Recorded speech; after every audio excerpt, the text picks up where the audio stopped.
ସମ୍ବଲପୁରୀ ନୃତ୍ୟରେ ଦୁଲୁକିଲା ମଞ୍ଚ। ବାଲେଶ୍ୱର ଜିଲ୍ଲା ଖଇରା ବ୍ଲକ ଅଧୀନ ଅନ୍ତରା କ୍ଲଷ୍ଟର ସ୍ତରୀୟ ଶିଶୁ ମହୋତ୍ସବ ସୁରଭି କାର୍ଯ୍ୟକ୍ରମ ଅନ୍ତରା ମୋହିତପୁର ବାଇଧର ପ୍ରସାଦ ସରକାରୀ ଉଚ୍ଚ ବିଦ୍ୟାଳୟ ପରିସରରେ ଅନୁଷ୍ଠିତ ହୋଇଯାଇଛି।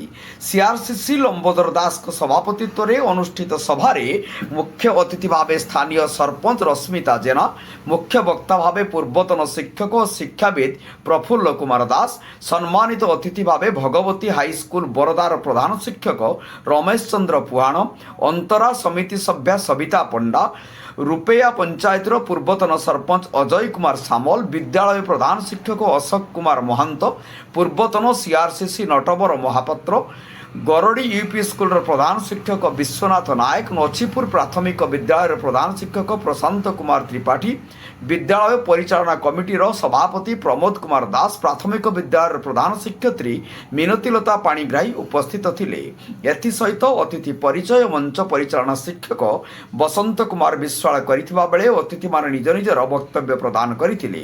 ଏଥିରେ ଛାତ୍ରଛାତ୍ରୀମାନଙ୍କ ଦ୍ୱାରା ସଙ୍ଗୀତ, ନୃତ୍ୟ, ଚିତ୍ରାଙ୍କନ ଓ ବିଭିନ୍ନ ପ୍ରତିଯୋଗିତାରେ ଭାଗ ନେଇ କୃତିତ୍ୱ ଅର୍ଜନ କରିଥିବା ଛାତ୍ରଛାତ୍ରୀମାନଙ୍କୁ ଅତିଥିମାନଙ୍କ ଦ୍ୱାରା ପୁରସ୍କୃତ କରାଯାଇଥିଲା। ଅନ୍ତରାରୁ ଆନନ୍ଦ କୁମାରଙ୍କର ରିପୋର୍ଟ, ଜନତା ଏକ୍ସପ୍ରେସ।